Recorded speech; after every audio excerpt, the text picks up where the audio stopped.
Hi everybody, my name is Tony Medina and I'm CEO of Soul Guide Medical.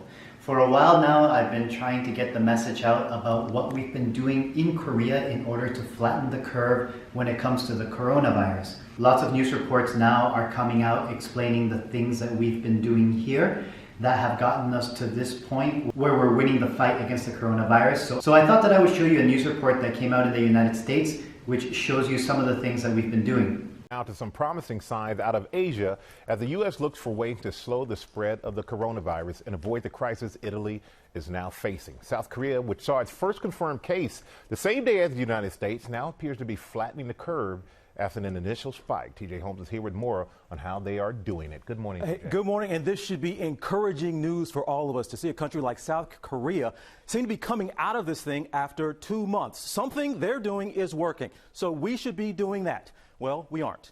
We haven't, and we might not even be capable just yet. As coronavirus spreads across the West, new signs of hope in Asia, and in particular South Korea, where there's been a dramatic turnaround. The number of infections skyrocketed there from dozens to thousands in early March. But now they're reporting the lowest number of new cases, just 64 in a single day, since their peak weeks ago. And they didn't lock down entire cities. Experts say swift action from the very beginning was key. That included social distancing, contact tracing, widespread testing, and they were prepared. They made sure they had enough ventilators, they had enough personal protective equipment, made sure masks were being produced and mass produced. So all those things, that's the full set of epidemic strategies they implemented very quickly.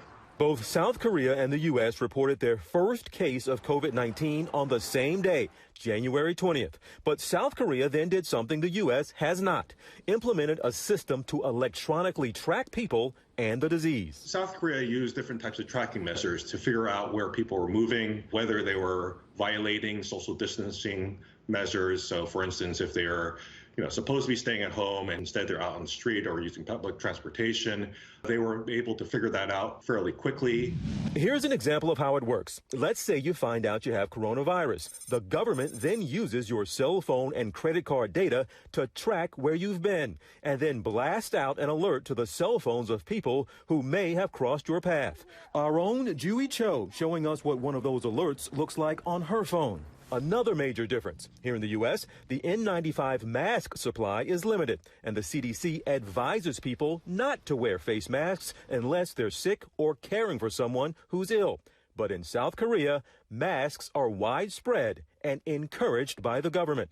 Monique Claiborne, who is from the U.S. but has lived in South Korea for 3 years, says she doesn't leave home without one. Masks are actually quite easy to get here from any of the convenience stores or any of the drugstores because people tend to wear them due to the air pollution occasionally anyways. So everyone's wearing masks. People have been very, very vigilant with that. And back to this idea of testing, they will tell you guys, doctors, that testing is key. Here they're telling us not everybody needs to run out and get a test. In South Korea, widespread testing, because what does that tell you? Where your problem areas are and how to target them. We're essentially in a case where we're a boxer in a ring with a blindfold on. You can throw everything you want at it, but you can't see your target. And that's our problem right now. We're behind in our testing. It seemed like they had an opposite reaction to how we reacted to it. They were ready to roll, and they got those tests rolling immediately. They saw their problem areas, targeted them. They knew where to send their masks and their ventilators and everything.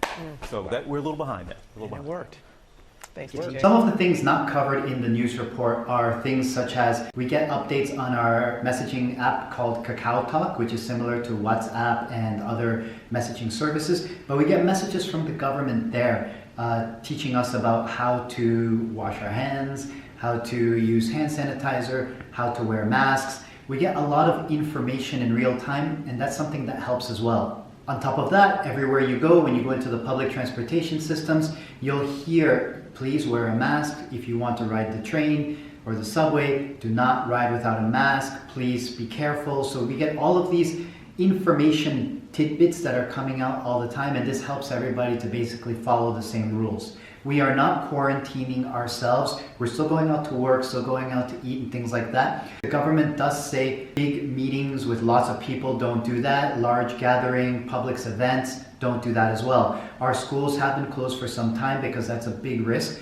And there are some other things that we take precautions about. So although we are not in full quarantine, we do control ourselves. Like even myself, although I have to work and I have to meet people, we don't do large meetings anymore, where we have like 20 people meeting at once in the office. We don't do that. And when the government does say for a few days, please don't go out to, have dinner in a restaurant or something like that, we follow that. That hasn't happened too much. It's only happened small spikes, but it really does help. So whatever the government says, we basically follow and everyone gets along really well. In our case, we are wearing masks all the time, which is a little bit different from other places. And we are washing our hands and using hand sanitizer. So these are some of the things that South Korea is doing to protect everyone from the virus. And in my opinion, living here after so long, this is one of the best places to be when it comes to this kind of thing. I hope you enjoyed this report and everybody stay safe. Seoul is the capital of plastic surgery, skin, dental, vision correction, and other medical treatments. Seoul Guide Medical is here to find you the best doctors, the best procedures, and take care of you from start to finish. Contact us at consult@seoulguidemedical.com for a free consultation with our specialists. Let us take care of everything and create a customized treatment plan that is right for you. We help you with airport pickup, accommodations, in-clinic translations, aftercare, and hold your hand every step of the way. Visit our website at seoulguidemedical.com for more information. Seoul Guide Medical. Happy patients, always.